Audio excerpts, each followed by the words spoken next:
آسف لإزعاجكم سيد الرئيس. أعطيني تلخيص سريع عن القصة. وضح فضل الله، عميد مهندس خدم بالبحوث العلمية ل20 سنة، أحلنا للتقاعد من حوالي 5 سنين. ليه؟ سيدي، كل الملفات الحساسة اللي تنفذت بالفترة الماضية كان وضح فضل الله هو المشرف عليها ومهندس تخطيطها الفعلي. وليه استغنيتوا عنه؟ بناء على أوامر سيادتك، مرحلة جديدة بحاجة ناس جدد. طيب، بعد الفضيحة اللي فجرها من كم ساعة كان الرأي بأن الزلمة جن، وممكن يحكي عن أشياء ما لازم تنحكى أبدا، خاصة بأنه جرى وذاكر اسم الست الثانية بالقائمة. جيبوه.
كتير خايفة وضاح باللي بده يصير. يا ريت تغير رأيك. بجوك كلهم؟ ما بعرف إذا كلهم، بس الصالة ملت. أنيس الرومي وصل؟ وصل. شفته بعينك؟ ايه شفته. ممتاز.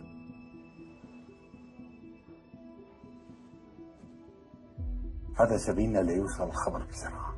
لك يا وضاح. طول عمرك قلبك دليلك، بس هالمرة خليت لك الخراب. أنا كل اللي كنت بدي. ناقشنا كثير وأنا مصر نفذ اللي خططت له. أساسا عيب على واحد مثلي ومثلك هلا يتراجع. معناتها ما في أمل. طلع خبر الناس إني نازل بعد 5 دقايق. مثل ما بدك. ماشي.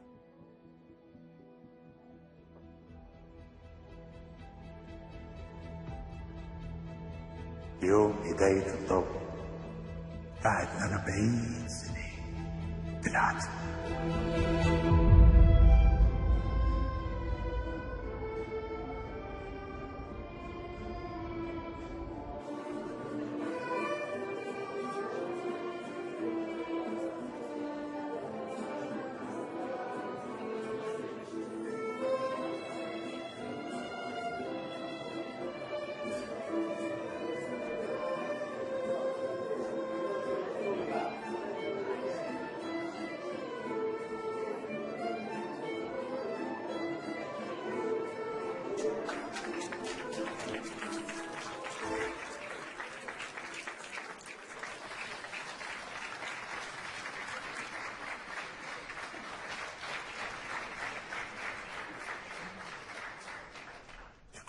شكرا.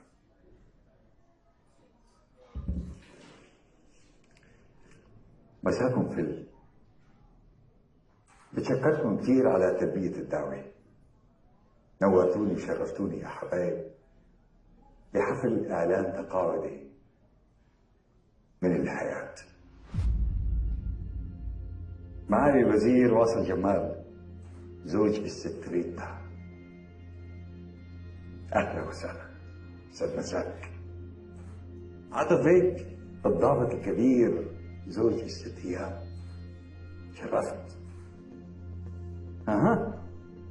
المحامي العظيم الأستاذ منذر زوج سيدة الأعمال أست نهاد. يسعد مساك. أنيس بيك الرومي شرفتنا والله. أهلا وسهلا. أهلا وسهلا. أعطيني كاس خليني اشرب نخب الموجودات.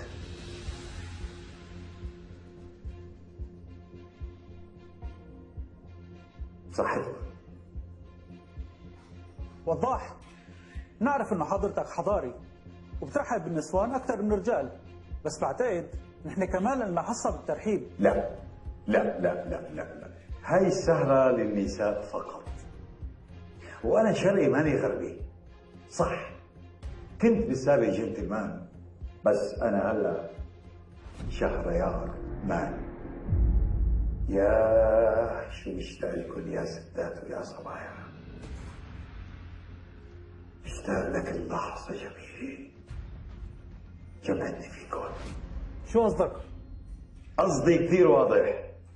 أنا جمعت عشيقاتي اليوم لأسهر معهم، وكيف ما التفت لأي مرة مرت بحياتي وجمعتني فيها ليلة حمراء أو ليالي حمراء. لا انت اكيد مو بعياك.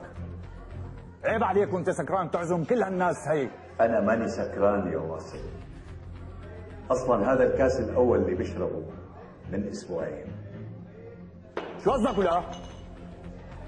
قصدي كل وحدة موجودة هون كانت عشيقتي بيوم من الأيام. خلاص يا كلب، مو الحق عليك، الحق على اللي عمل لك قيمة ولبى دعوة واحد مثلك مجنون. أنا ماني مجنون ولا جنيت، ومشان كل واحد فيكم عم يعيط ويصرخ ويصلع راسنا عملت بروشور محطوط جنب هذاك الباب. وهذا الباب فيكم تشوفوه في اسماء كثير نساء مروا بحياتي، وشو الظرف اللي خلى سريري يتشرف فيهم. مو مشان شيء، مشان تتاكدوا اني انا عم اقول ذكرياتي بطريقتي. لك انت شو عم تخبص؟ ولك طلع فيني هون. وانا ليش دعيت الحفله ولا؟ كمان إلك علاقه مع مرتي؟ مرتك بتسوى راسك. أنا دعيتك لهون لحتى توصل الخبر لأسيادك بسرعة يا حكومة الظلم. مو أنت حكومة الظلم؟ والظلم لازم يكون حاضر بالضبط. ولا شو يا أبو علاء؟ سيدي لازم تتحركوا بسرعه والا رح يصير كارثه بالبلد. لك انت شو عم تحكي؟ سيدي مثل ما صار حكيت لك بالحرف، يا بتلحقوا يا بتحترق الدنيا.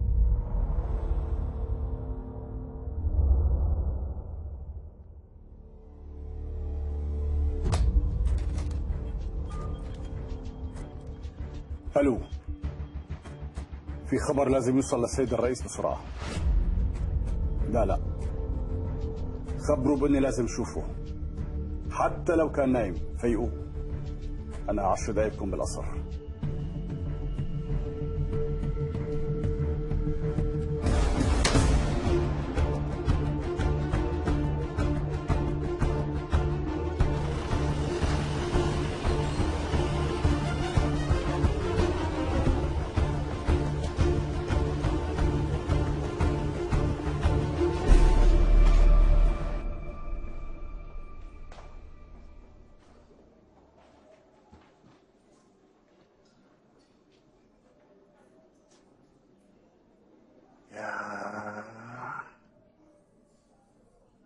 سنين ما شفتك. أنا ما نسيت. ولا أنت غبتي عن بالي أبدا. بس ما سألت عني. لأني حبيتك. ليش جبتني على هالحفلة؟ قلت لي مثل غيري؟ عشان تزلني؟ لا، ما سجلت اسمك بالبروشور لأنك مو مثل غيري. يعني بدك تحميني من الفضيحة؟ بدي أحميكي من اسمي اللي قررت إنه يصير ملوث. والله العظيم كذاب. اسمك محطوط بالبروشور اللي وزعه، لكو حاطط فيه زمان ومكان اللقاء يا فاجرة. واصل معقول تصدق واحد مجنون وكذاب مثل هاد؟ لك لو كذاب ما بيسترجي يعمل هيك حركة. واصل اطلب بوس ايدك تصدقني. اسمعي وليه؟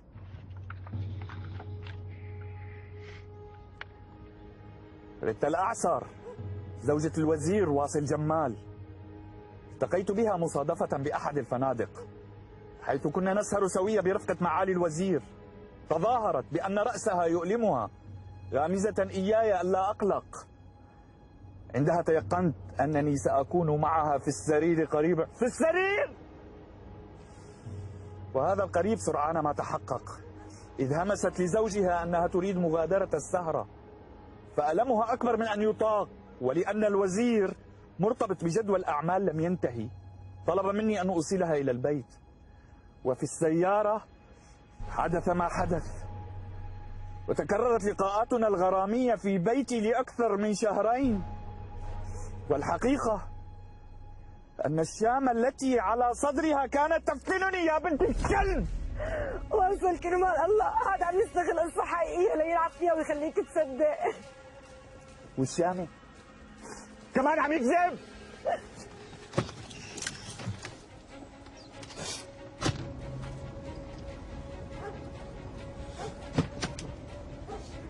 لك انت طالق. لكن انا اعمل خليتي، ما بدي اشوف خليتك احسن ما ارتكب جريمه. في عليكي. فوق.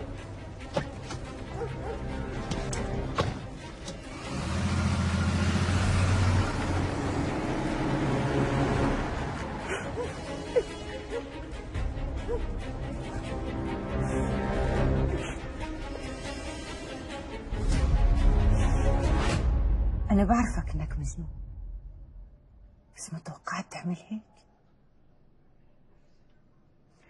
اليوم اسمي رح يلالع، ما بقى حابب الفي. لأنك مو حابب الفي بتقوم بتحرق البلد بهالفضيحة اللي عملتها. حرقت اللي بيستاهل ينحرق، حرقت حالي. مو أخلاقك هي، مو هذا وضاح الفارس اللي أنا بعرفه. أنت سامحني بهالكلمة بس طلعت ندل. أنا ما بموت مثل أي حدا. تموت؟ وضاح، صاحب الفيلا عم يسأل امتى بده يستلمها. قل له يجي فورا، سلموا المفاتيح وكمل له باقي حسابه. لازم نغيب عن العين فورا. ماشي. هي الفيلا مو لإلك؟ لا، مصاريي راحت كلها على الحفلة. أنت شو عم تحكي؟ كل اللي كانوا موجودين جبتهم على حسابي. أنت أكيد مجنون. وعيب أختم حياتي غير هيك. هي ثالث مرة بتحكي فيها عن الموت، أنت شو صاير لك؟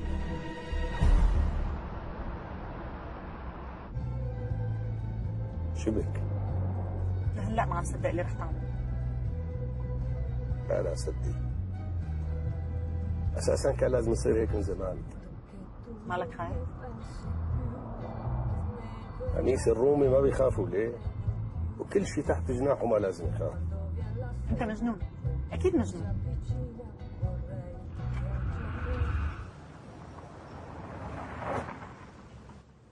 انيس شبك؟ يعني ما بدك كل هالقد؟ كنت عم بمزح معك.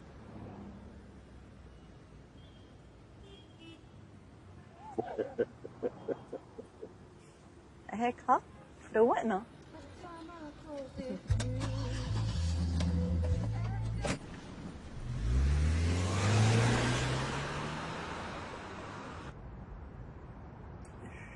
يا لطيف على الخطة.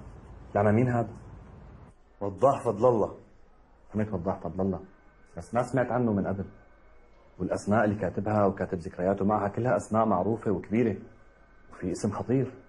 ما هذا اللي خلاني اقول لك استعجل، خلينا نرجع المكتب مشان نشوف شو ممكن نعمل. طيب شو قصته؟ ما عرفت شيء، بس رح اعرف. واللي كاتبه صحيح؟ الظاهر انه صحيح، لأن لو كنت بالحفلة شفت شو صار، كيف النسوان كلها طلعت صارت ترقد، وهي تخبي وشها من الكاميرات، وهي اللي تصرخ وتبكي، وهي تقول كذاب كذاب. لو شفت اللي صار كنت قلت انه الزلمه فعلا صادق. لا شو هالمجنون هذا؟ الغريب انه ما انا مجنون. الزلمه عمل خطبه كبيره، كان عم يحكي بكل ثقه. طيب ما خاف حدا يقتله او يضربه؟ عامل حسابه، جايب معه فريق حمايه كثير كبير، وتشوف كيف التفوا حواليه اول ما بلش يحكي، كانه شخصيه سياسيه عظيمه. طيب هلا بتحكي مع كل الصحفيين بالمجله، بدي اياهم بعد ساعه يكونوا عندي. لازم الخبر اللي بدنا ننزله يكون شامل واهم من الجرايد الثانيه، خصوصا في وزراء ودبلوماسيين وضباط بالقصه. مزبوط، معك حق. انا رح اعمل اتصالاتي فورا. اخ لو كان في كاميرا فيديو العالم كلها صورت الا انا. يا رجل بالموبايل كنت خذ كم لقطه. اخذت كم لقطه ما تاكل هم، بس كاميرا موبايل نوكيا اللي معي بتخجل، بس ماشي الحال.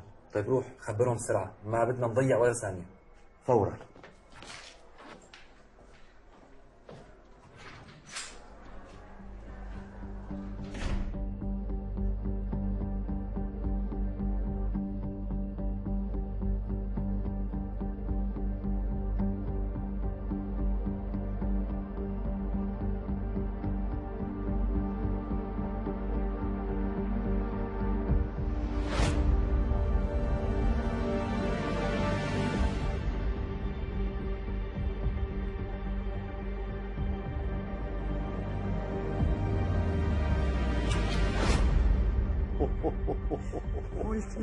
قلت له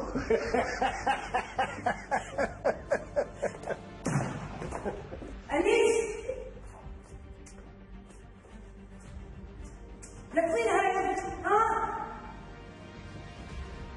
سمر صاحبتي، احكي الحقيقة. انت مو بدك الحقيقة؟ ليك الحقيقة قدامك، والحقيقة بتقول انه سمر صاحبتي وما بقدر ابدا استغني عنها. بحب شوفها وقت اللي بريد، لذلك قررت انها تكون قريبة مني. امتى ما خطر على بالي بشوفها. لك انت اكيد جنيت؟ ايه، لاثبت لك اني جنيت. معك وقت تفكري، يا بتقبلي بسمر انها تكون صاحبتي، يا بتصير مرتي، وساعتها إلك الحق انك تطلب الطلاق. فكري قرري وخبريني. ليك هذا بيتي وانا ما بسمح لك تفوت علي وحتجلط. ولا كلمة، ما بدي اسمع الا كلمة واحدة، موافقة على وجود سمر أو بدي اتطلق؟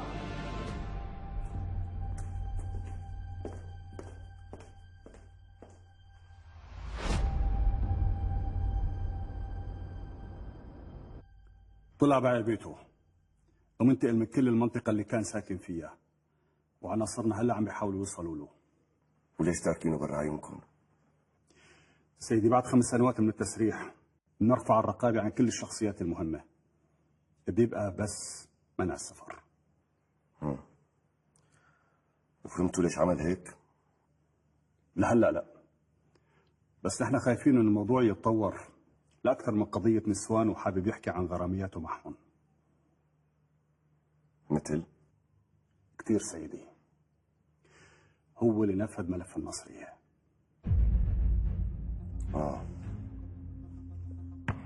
عرفته.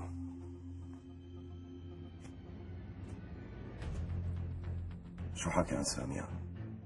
أبدا سيدي، ما حكى شيء، بس ذاكر بأنه راح يكون في ملحق لهذا الكراس. هذا الكراس سيدي، تفضل.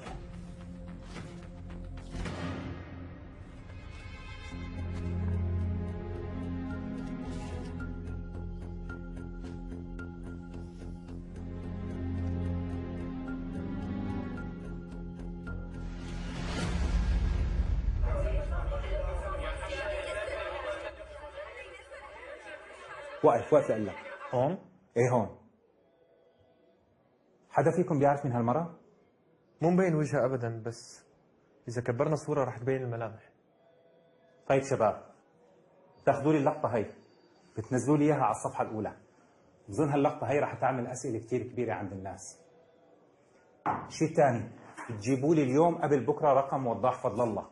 شباب تبروا لي اياه لو من تحت الأرض، أو هلا على السريع حدا يطلع لعنده على الفيلا يعرض عليه المبلغ اللي بده إياه ليوافق ويعمل الحوار.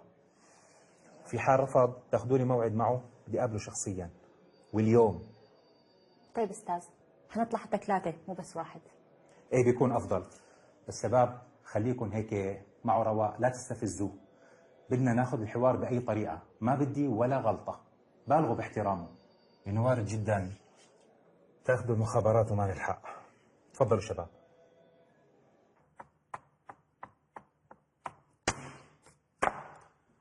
وجود اسم سامية رح يعمل بلبلة كبيرة. سيدي المعلومات اللي عندنا بتأكد بأنه ست سامية ما لها أي علاقة لا من قريب ولا من بعيد مع وضاح فضل الله. لكن ليش ذاكر اسمها؟ برأيي سيدي نوع من لفت النظر مو أكثر. لفت نظر لشو؟ يعني لحتى الموضوع ياخذ صدى أكبر وشوشرة أكبر، وإلا لو كان غير هيك ليه ما حكى عن ظروف لقائه فيها؟ بس السافل عم بيقول بآخر صفحة إنه في ملحق لها لعلك اللي كاتبه. أرجوك تهدى سيدي، أرجوك تهدى وما بدنا نتسرع. بتمنى تسمعني هيك بسعة صدرك اللي تعودنا عليها دائما. قول. سيدي، حتى لو كان هذا الكلام مضبوط وصحيح، ما فينا نعمل شيء غير انه نتستر على هالقصة ونضبضبها وندفنها بأرضها. إذا بيطلع صح لطربق الدنيا على راسه وراسه. لأول مرة بخالف سيادتك. أنا برأيي سيدي تمر القصة بهدوء شديد ولا كأنه صاير شيء وبدون أي شوشرة. وإذا تسرب؟ سيدي أنا أعطيت أوامر بقطع الاتصالات المدنية عن البلد كلها، وعناصرنا هلا شغالين لخنق الموضوع من أساسه، وعم نجمع كل شيء كان بالحفلة، حتى الصحفيين والخدم والبادي جاردات، ورح نعطي أوامر صارمة وصارمة جدا بعدم نشر أي شيء عن هذا الموضوع أو السرسرة فيه. أرجوك سيدي، ما بدي إياك تقلق أبدا. بدي أفهم ليش عمل هيك هذا الكلب. مجنون، ما في غير إنه مجنون. معقول يكون مشروع ابتزاز سياسي؟ ممكن سيدي، للأسف معه كتلة ملفات بتجيب وجع راس، وبضل احتمال إنه مرض السرطان مأثر على عقلاته هو الأنسب لهلا.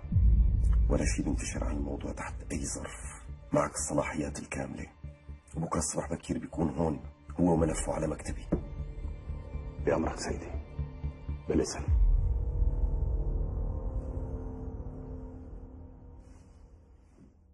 قصدي كثير واضح.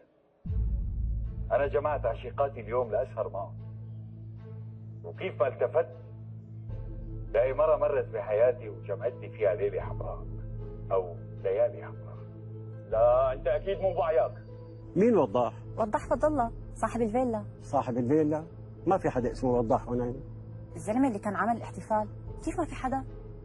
ما بعرفه، انا اجرت الفيلا لواحد اسمه خاطر. اجرتها؟ يعني فيلا مو الاستاذ وضاح؟ مين وضاح هيني؟ طب وين الاخ اللي عم تحكي عنه؟ سلم لي الفيلا ومشي. طيب ممكن رقم تليفونه؟ شو القصة فهميني؟ انا صحفيه وحابه اعمل معه لقاء. وانا شو دخلني؟ لا ما دخلك، بس يعني هيك عم نطلب خدمه، بدنا رقم تليفونه. طيب ماشي.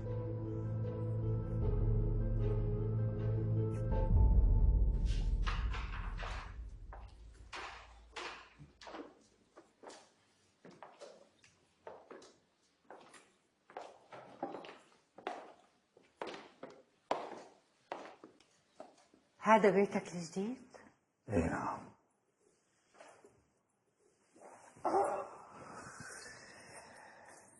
انت شو صاير معك؟ وضعك بيقول انه في شيء خطير. لا خطير ولا شيء. بدي اموت بعد شهرين ثلاثة بالكثير. شو؟ يا عادي، كلنا خلقنا لحتى نموت يعني. ليش انصدمتي؟ وضح انت شو عم تحكي؟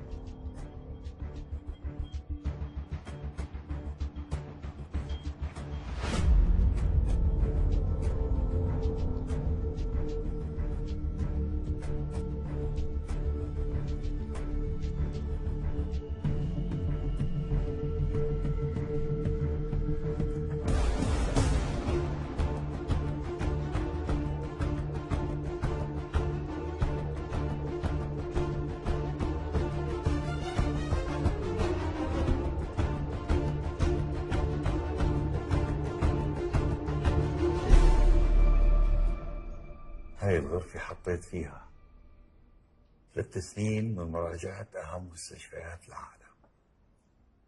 هاي نموذج لحتى تخفف من انفعالاتك، تتبلي الحاجة على أنها مواقع. فرجي، هاي حنجرتي اللي كانت تعبي الدنيا صراخ. شوفي شلون أكلتها.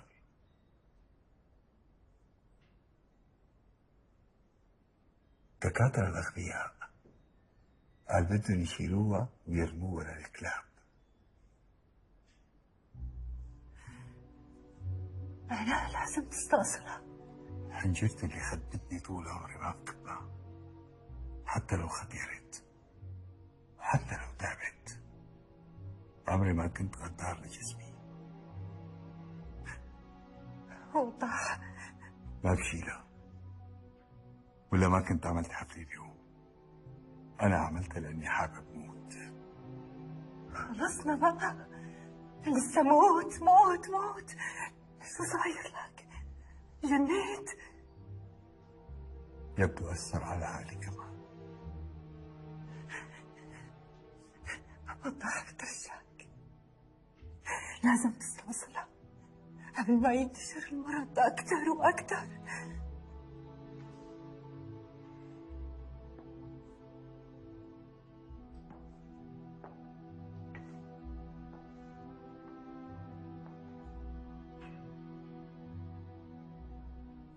اسمعيني منيح.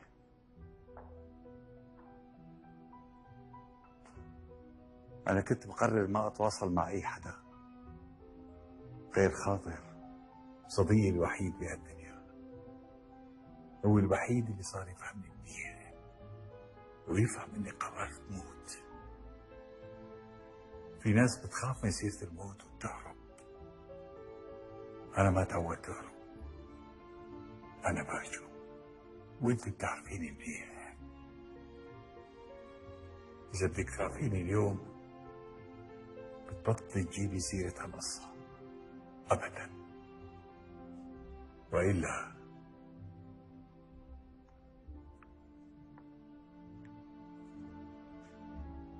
اضطر اقول لك الزيارة انتهت.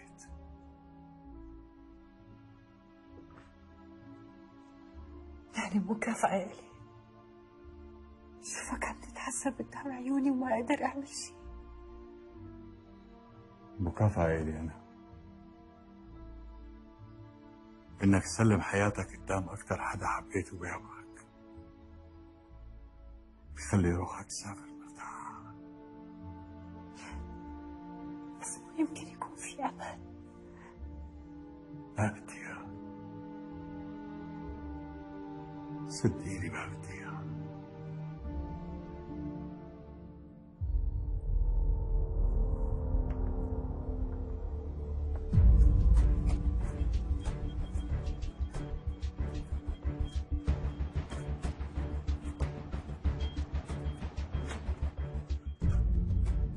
سامية،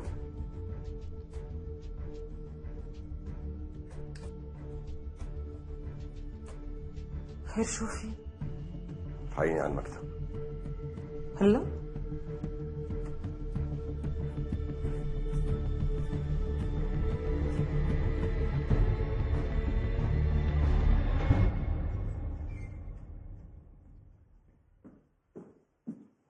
خير؟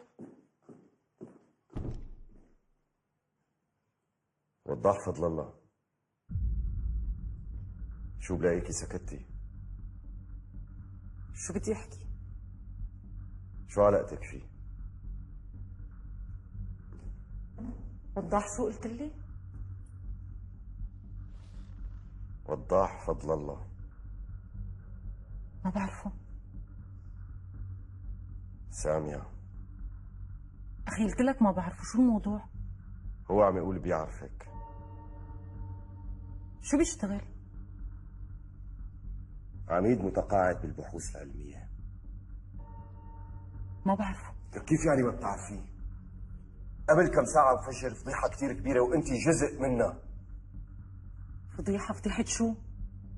عم بيقول انه في علاقة بينك وبينه. قلت لك ما بعرفه، بحياتي ما سمعت باسمه. بعدين مين هذا اللي بيتجرأ يقول انه على علاقة باخته للرئيس؟ والله هذا المجنون تجرأ. معناته انتوا وراء هالقصة. إذا حابين ترجعوا للطريقة القديمة فما في داعي. قل لي شو بدك وأنا تحت أمرك. لما بدي ادعس حدا ما بعمل مسرحيات يا بنت. لكن شو هذا الحكي اللي عم بتقوله؟ فضيحة ووضاح ومدري شو. هذا السافل عامل حفلة وذاكر اسماء نسوان، عامل علاقات معهم، ومن بين الاسماء اسمك. اسمي أنا؟ ايه نعم. كذاب. ببساطة كذاب. كل المعلومات عم تقول انه هو ماله كذاب. معناته أنا الكذابة. احكي مثل العالم. قلت لك ما بعرفه بحياتي، مو سمعانة باسمه، وأنت مصر إني كذابة. ليكي قصة كبيرة كثير كبيرة، خبريني عنها بالتفصيل لأقدر حلها قبل ما تكبر. لك أقسم بالله بحياتي مو سمعانة باسمه. ليش ما عم تصدقني؟ لأنه صدقتك قبل بمرة. قبل بمرة كنت عم دافع عن حدا بحبه. سامية، الموضوع رح تنكشف تفاصيله خلال ساعات. إذا في شيء لازم اسمعه منك. إذا في شيء خلال ساعات حاسمعه منك. في شيء تاني أخي؟ اسمعي يا بنت، بكل المرات الماضية سامحت، هالمرة حترجع لعندي وتطيب خاطري لأنك ما صدقتني. تصبح على خير.